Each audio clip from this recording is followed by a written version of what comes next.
Hello बच्चों, कैसे हो? आशा करती हूँ कि आप बहुत अच्छे होंगे और आपकी पढ़ाई भी बहुत अच्छे से हो रही होगी। तो आज यहाँ पर हम कक्षा चौथी की एफएलएन अंकुर अभ्यास पुस्तिका के अंतर्गत विषय पर्यावरण अध्ययन का सप्ताह 18 दिवस 1 से लेके 6 पाठ 16 चू चू करती आई चिड़िया के प्रश्नों को हल करने वाले हैं। तो क्या आप तैयार हो बच्चों? ओके, तो चलो करते हैं प्रश्नों को। सप्ताह 18 दिवस 1 सीखने के बिंदु। विभिन्न प्रकार के पक्षियों की पहचान करना और घोंसला बनाने में आवश्यक वस्तुओं की जानकारी देना। तो आपने पक्षियों के घोंसले तो देखे ही है बच्चों, तो उसी के बारे में हमें चर्चा करना है। बताओ के अंतर्गत अभ्यास क्रमांक 1 पहेलियां पढ़कर पक्षियों के नाम लिखे। बड़ी ही मजेदार पहेलियां है। पहली, सिर पर मेरे ताज है, सुंदर पंखों पर नाज है, सुंदर नाच दिखाता हूँ, राष्ट्रीय पक्षी कहलाता हूँ। तो बताओ बच्चे कौन है? उत्तर में हम लिखेंगे मोर। दूसरा, हरे हरे है मेरे पंख, लाल है मेरी चोंच का रंग, हरी मिर्च में खाता हूँ, बोलो क्या कहलाता हूँ? तो बच्चों हरी मिर्च कौन खाता है और किसकी चोंच लाल होती है? बताइए बताइए, कमेंट में लिखिए। उत्तर है यहाँ तोता। तीसरा है, कुहू कुहू आवाज लगाती, मधुर मधुर में गीत सुनाती, सबके मन को हूँ मैं भाती, बोलो क्या मैं कहलाती हूँ? तो कुहू कुहू कौन बोलती है बच्चों? और गीत कौन सुनाती है प्यारा सा? कोयल। तो हमने लिखा कोयल। चौथा, रंग स्लेटी पंजे लाल, गुटर गु की भर कर चाबी, दिन भर शोर मचाता हूँ, देखो मैं क्या कहलाता हूँ?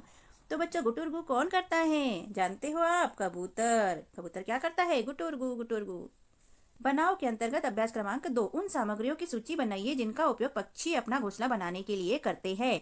तो हमने यहाँ पर लिखा, पहला घास, जड़े, बाल, रुई, कपड़े के टुकड़े, छोटे छोटे, रस्सी, सूखी टहनी, तार, पंख, पत्ते और तिनका। इन सब चीजों का उपयोग पक्षी अपने घोंसला बनाने के लिए करते हैं बच्चों। लिखो के अंतर्गत अभ्यास क्रमांक 3 कोयल अपने अंडे कहाँ देती है और अंडों को कौन सेचता है? उत्तर, कोयल अपने अंडे कौवे के घोंसले में देती है और उनके अंडों को कौवा सेता है। लिखो के अंतर्गत अभ्यास क्रमांक 4 दर्जन चिड़िया अपना घोंसला कैसे बनाती है? उत्तर, दर्जन चिड़िया अपनी नुकीली चोंच से पत्तों को सी लेती है और अपना घोंसला बनाती है। जैसे हम सुई धागा से हाथ से सिलते हैं ना बच्चों, वैसे चिड़िया भी अपना घोंसला सी लेती है। सप्ताह 18 का दिवस 2 सीखने के बिंदु है पक्षियों का आवास मतलब रहने का स्थान यानी घोंसला बनाने की प्रक्रिया में उपयोग की जाने वाली वस्तुओं और जगहों के बारे में जानने की बात करो और बनाओ के अंतर्गत अभ्यास क्रमांक पहला, आपने पक्षियों को विभिन्न स्थानों पर घोंसला बनाते देखा होगा। सामान्यतः पक्षियों द्वारा बनाए जाने वाले घोंसलों को उनके नाम के साथ मिलाइए। तो यहाँ पक्षी के नाम दिए हैं बच्चों और उनके घोंसलों के नाम यहाँ पर दिए गए हैं। तो किस पक्षी कौन से घोंसले में रहते हैं, किस प्रकार के घोंसले में, अपने को मिलान करके लिखना है। तो पहला यहाँ दिया है कौवा, गौरैया, कबूतर और फास्था। और इधर दिए पुराने मकान या खंडरों में, कैक्टस के कांटों के बीच या मेहंदी की मेड़ पर, और पेड़ की ऊंची डाली पर, और घर की दीवार के आगे में, आईने के पीछे और अलमारी के ऊपर। तो कौन कहाँ रहता है? तो कौवा रहता है पेड़ की ऊंची डाली पर, और गौरैया रहती है घर की दीवार के आले में, आईने के पीछे और अलमारी के ऊपर। कबूतर रहता है पुराने मकान और खंडरों में, और फाख्ता रहता है कैक्टस के कांटों के बीच या मेहंदी की मेड़ पर। सोचो और लिखो के अंतर्गत अभ्यास क्रमांक 2 पक्षियों के अंडे को किससे और क्या खतरा होता है? उत्तर, पक्षियों के अंडे को मनुष्य और दूसरे जानवरों जैसे कौवा, गिलहरी, बिल्ली, कुत्ता, चूहे आदि से खतरा होता है। ये सभी पक्षियों के अंडे को खाने के उपयोग में लेते हैं, इसीलिए इनसे उनको खतरा होता है। अभ्यास क्रमांक 3 के अंतर्गत ये घोंसला का चित्र दिया गया है। तो आप देखिए चित्र किसका है। चित्र में दिए गए पक्षी के घोंसले को पहचान कर उसके बनाने में उपयोग में आने वाली वस्तुओं के बारे में लिखो। तो उत्तर में हमने लिखा है, आप पहचानते हैं बच्चों इस घोंसले को? यह शक्करखोरा पक्षी का घोंसला है। इसे बनाने में बारीक घास, बाल, पत्तियां, टहनियां, रुई, सूखे पत्ते, पेड़ की छाल के टुकड़े और कपड़ों के चिथड़ों मतलब टुकड़े का उपयोग यह पक्षी करता है, और यह घोंसला बहुत ही पक्का और मजबूत होता है। बनाओ के अंतर्गत अभ्यास क्रमांक 4 आपने जो घोंसला देखा उसका चित्र बनाइए। तो बच्चों आपने जो भी घोंसला देखा होगा उसका आप चित्र बना सकते हैं, या फिर ये वाला चित्र भी यहाँ पर बना सकते हैं। यहाँ देखिए ये पेड़ है और पेड़ के ऊपर ये चिड़िया का घोंसला है गोल गोल सा, और इसमें 4 अंडे दिए गए हैं। सप्ताह 18 का दिवस 3 सीखने के बिंदु है पशु पक्षियों की विशेषताओं के आधार पर उनके रहने के स्थान की पहचान करना। सोचो और लिखो के अंतर्गत अभ्यास क्रमांक पहला, अपने मनपसंद पक्षी के बारे में निम्न जानकारी दीजिए। पहला, पक्षी का नाम। तो हमने लिखा तोता, हमें तोता पसंद है। फिर इसका रंग हरा होता है। खाना क्या खाता है ये? फल, मिर्ची, अनाज और टमाटर। दूसरा है, आपने इस पक्षी को कहाँ देखा? आपको यह पक्षी क्यों पसंद है? यह पक्षी अपना घोंसला कहाँ बनाता है? तो हमने जो तोता लिखा है इसके बारे में सब जानकारी देना है। तो हमने तोते को खेतों में, पेड़ों पर और जंगल में देखा है। फिर यह हमें क्यों पसंद है? क्योंकि यह सुंदर है और उसकी आवाज बहुत मीठी लगती है। यह हमारी नकल करके हम जो बोलते हैं वह बोलता है। और यह पक्षी अपना घोंसला कहाँ बनाता है? तो यह पेड़ों पर अपना घोंसला बनाता है। लिखो के अंतर्गत अभ्यास क्रमांक 2, जीव जंतु कहाँ कहाँ रहते हैं, उनके रहने के स्थान के नाम लिखिए। तो उत्तर, सभी जीव जंतु के अपने अपने आवास मतलब स्थान होते हैं। पेड़, जमीन पर और पानी में और घरों में और जगहों पर ये रहते हैं। अभ्यास क्रमांक 3 के अंतर्गत जमीन पर, पेड़ पर और पानी में रहने वाले जीव जंतुओं के तीन तीन नाम निम्न तालिका में लिखिए। तो यहाँ जमीन पर रहने वाले जीव जंतुओं के नाम तो गाय, बैल और भैंस। पेड़ पर रहने वाले बंदर, उल्लू और स्लॉथ। और पानी में रहने वाले मछली, मेंढक और कछुआ। ये सब प्राय आप भी जानते हैं बच्चों की जमीन पर कौन रहता है, पेड़ पर कौन रहता है और पानी में कौन कौन रहता है। आप अपनी जानकारी के अनुसार ये नाम बदल भी सकते हैं।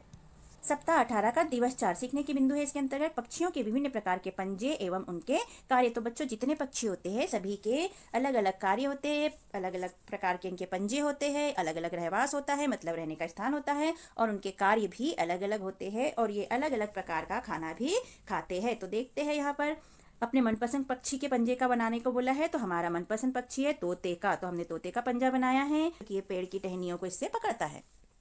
करो और बनाओ के अंतर्गत अभ्यास क्रमांक 2, पक्षियों के पंजों को उनके कार्यों के अनुसार मिलान कर जोड़िए बनाइए। तो यहाँ हमें सही जोड़ी बनाना है बच्चों, पंजों के कार्य को मिलाकर। तो यहाँ पर पहला पंजा दिया है, दूसरा इन्हें गौर से देखिए, इसके आजू बाजू ऐसे ऐसे पैर फैले हुए हैं, इसके ऐसे है, और ये देखो थोड़ा मोटा सा और फिर बड़े बड़े नाखून है इसके अंदर। चौथा, इसमें भी बड़े बड़े नाखून है लेकिन चारों तरफ फैला है। और पांचवा, ये लंबा सा ऐसा है और ऐसे ऐसे इसके नाखून है। लिखा है टहनियों को पकड़ने के लिए, पेड़ पर चढ़ने के लिए, पानी में तैरने के लिए और जमीन पर चलने के लिए और शिकार को पकड़ने के लिए। तो ये जो इस टाइप का पंजा होता है बच्चों, ये पानी में तैरने के लिए होते हैं। इसकी जो ऐसी उंगलियां होती है, इसके बीच में यहाँ पर झिल्लियां बनी होती है जालीदार, जिससे कि पानी के अंदर ये डूबता नहीं है। और ये दूसरा है, ये मछली के आकार का इस टाइप से, ये है टहनियों को पकड़ने के लिए। तीसरा है, इसमें बड़े बड़े नाखून दिए गए हैं, ये शिकार को पकड़ने के लिए होते हैं। फिर ये दिया है, ये चारों तरफ फैले हैं और इसमें भी बड़े नाखून दिए, पेड़ पर चढ़ने के लिए होता है। पक्की पकड़ के साथ पेड़ पर ये चढ़ते हैं। और ये लंबा सा और फिर नाखून दिए है, तो ये जमीन पर चलने के लिए होते हैं इस टाइप के पंजे। लिखो के अंतर्गत अभ्यास क्रमांक 3, पक्षियों के पंजों के कोई 3 कार्य लिखिए। तो उत्तर, जैसे हमने अभी ऊपर देखा बच्चों, पक्षियों के पंजों के कार्य निम्न प्रकार है। ऊपर सही जोड़ी में हमने देखा है ना, वो लिख देते हैं। पहला, टहनियों को पकड़ने के लिए, दूसरा शिकार को पकड़ने के लिए, तीसरा चलने के लिए, चढ़ने पेड़ों पर के लिए, यानी चलने और चढ़ने के लिए।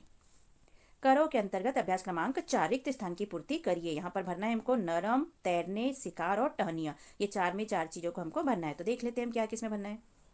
पहला है हमारा, पक्षियों के पंजों के बीच में पाई जाने वाली झिल्ली उन्हें खालिस्तान में मदद करती है। अभी हमने ऊपर देखा था तैरने में मदद करती है। दूसरा, पक्षियों के पंजे जिनके आगे फैली 3 अंगुलियां और पीछे 1 अंगुली होती हैं, टहनियों पर बैठने में मदद करते हैं। तीसरा, मजबूत पंजों को थोड़ा मुड़ा हुआ और तीखे नाखूनों वाला होता है, तो ये खालिस्तान को पकड़ने में मदद करता है, शिकार को पकड़ने में मदद करता है। इस प्रकार का पंजा जो थोड़ा मुड़ा हुआ होता है और तीखे नाखून वाला होता है। चौथा, पैर के आगे की ओर फैला पंजा खालिस्तान सतह पर चलने में मदद करता है, तो ये नरम सतह पर चलने में मदद करता है। तो ये बहुत अच्छी जानकारी है बच्चों, से ध्यान से 1-2 बार जरूर पढ़िए और समझिए।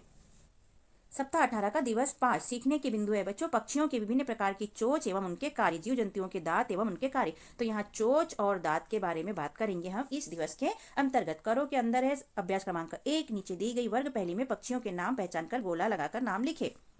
तो बहुत सारे पक्षियों के नाम बच्चों आप जानते हैं, ये वर्ग पहली में ढूंढिए कि पक्षियों के कौन कौन से नाम आपको इसमें मिलते हैं। तो इसमें ध्यान से देखिए, हमने सब पे राउंड लगा दिया है, आप इसको ध्यान से देखना। वीडियो को रोककर हम यहाँ लिखते हैं क्या क्या है। कोयल, गौरैया, मोर, चिड़िया, फास्ता, दर्जिन चिड़िया, चिड़िया, शक्करखोरा, कौवा और वीवर पक्षी, ये सारे ही इसमें है। आप ढूंढो कहाँ क्या क्या है, ये देखिए। ये सोचो और लिखो के अंतर्गत अभ्यास क्रमांक 2, नीचे दिए गए चित्रों में पक्षियों को पहचान कर उनके नाम, उनकी चोंच के कार्य लिखिए। तो ये पक्षी को देखिए, इसे पहचानिए बच्चों, क्या है ये। तो इसका नाम है फास्ता पक्षी और इसका चोंच का कार्य है बीजों को दबाकर तोड़ने के लिए इसकी ये जो चोंच है इसका उपयोग ये करता है। दूसरा ये चित्र देखिए बच्चों, ये किसका है और इसकी चोंच कैसी लंबी सी है, इसका नाम है कठफोड़वा। चोंच का कार्य है लकड़ी में छेद करने के लिए इसकी चोंच काम आती है। जो लंबी सी चोंच दिख रही है इससे यह लकड़ी को फोड़ता है। ये चित्र को देखिए बच्चों, इसकी नोक ऐसी नोकदार है, इसका नाम है कोयल और चोंच का कार्य है फूलों का रस चूसने के लिए यह अपनी चोंच का उपयोग करती है। इसके बाद ये चित्र देखो बेटा, मोटी सी चोंच दी गई है इसमें और नीचे नुकीली है, ये है कौवे की चोंच। चोंच का कार्य है काटने के लिए, खाने के लिए, इससे यह फल, कीड़े, मछली, मरे जानवर आदि को खाता है। इसकी चोंच को ध्यान से देखिए, कौवे की चोंच को। इसके बाद इस चित्र को देखिए बच्चों, इसमें भी चोंच मोटी सी है लेकिन नीचे नुकीली है, तो इसका नाम है चील और चोंच का कार्य है मांस चीरने फाड़ने के लिए यह अपनी चोंच का उपयोग करती है। देखिए कितनी नुकीली चोंच है इसकी। इसके बाद में इस चित्र को देखिए बच्चों, इसकी काफी लंबी सी चोंच दी गई है। तो इसका नाम है टिटहरी पक्षी। चोंच का कार्य है कीचड़ में छानबीन करके कीड़े मकोड़े खाने के लिए, जमीन खोदने के लिए यह अपनी चोंच का उपयोग करती है।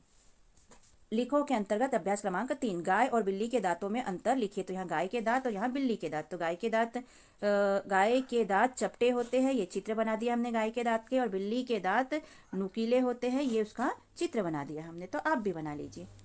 और इन दोनों में यही अंतर होता है, इसके चपटे होते हैं और इसके नुकीले होते हैं। सप्ताह 18 का दिवस 6, पुनर्बलन के अंतर्गत सोचो और लिखो। अभ्यास क्रमांक 1, पक्षी अपना घोंसला क्यों बनाते हैं, सोचकर लिखो। तो यहाँ से रिपीट चालू हो जाते हैं प्रश्नोत्तर बच्चों। उत्तर हम लिखेंगे, पक्षी अपना घोंसला अंडे देने के लिए एवं अपने बच्चों को सुरक्षित रखने के लिए पक्षी अपना घोंसला बनाते हैं। अभ्यास क्रमांक 2, पक्षी अपनी चोंच का उपयोग किन किन कार्यों में करते हैं। तो ऊपर हम देख चुके हैं बच्चों। उत्तर में हम लिखेंगे, पक्षी अपनी चोंच का उपयोग भोजन करने, मांस फाड़ने, दाना चुगने, बीज फोड़ने, घोंसला बनाने आदि का कार्यों में करते हैं। अभ्यास क्रमांक 3, निम्न जीव जंतुओं के दांतों के आकार एवं कार्यों के बारे में लिखिए। तो गाय के बारे में लिखना है, इसके दांत चपटे होते हैं और भोजन चबाने के लिए इनका उपयोग करते हैं। बिल्ली, इसके दांत नुकीले होते हैं और मांस खाने के लिए इसका उपयोग करती है। सांप, नुकीले दांत होते हैं, शिकार करने के लिए इसका उपयोग करता है। गिलहरी, नुकीले दांत होते हैं और भोजन कुतरने के लिए इसका उपयोग करती है। कैसा लगता है हमारा समझाना और लिखवाना? यदि अच्छा लगता है तो हमारे चैनल को सब्सक्राइब कीजिए, वीडियो को लाइक कीजिए, शेयर कीजिए जिससे कि हमारी वीडियो आपको जल्दी से जल्दी प्राप्त हो सके। पता करो के अंतर्गत अभ्यास क्रमांक 4, प्राचीन समय में संदेश वाहक के रूप में किस पक्षी का उपयोग करते थे। तो इसका आप जानते हैं बच्चों। उत्तर में लिखेंगे हम, प्राचीन समय में कबूतर पक्षी का उपयोग संदेश वाहक के रूप में किया जाता था। पहले के समय में मोबाइल नहीं था, उसके पहले चिट्ठियां भी नहीं थी, तब कबूतर के द्वारा संदेश भिजवाया जाता था। सोचो के अंतर्गत अभ्यास क्रमांक 5, यदि आपके मुंह में दांत नहीं होते तो आप किस प्रकार का भोजन खा सकोगे। उत्तर, यदि हमारे मुंह में दांत नहीं होंगे तो हम मुलायम भोजन खा सकेंगे। करो और बनाओ के अंतर्गत अभ्यास क्रमांक 6, अपने पसंद की किसी एक पक्षी का चित्र बनाइए। हम पक्षी का नाम लिखकर उसकी विशेषताएं लिखिए। तो में लिखेंगे, पहला यह मोर है और यह हमारा राष्ट्रीय पक्षी है। दूसरा, इसके सिर पर सुंदर कलगी होती है, इसका रंग नीला होता है और बारिश होने पर सुंदर से पंख फैलाकर यह नाचती है। और चौथा है, बारिश होने पर यह सुंदर से पंख फैलाकर नाचता है।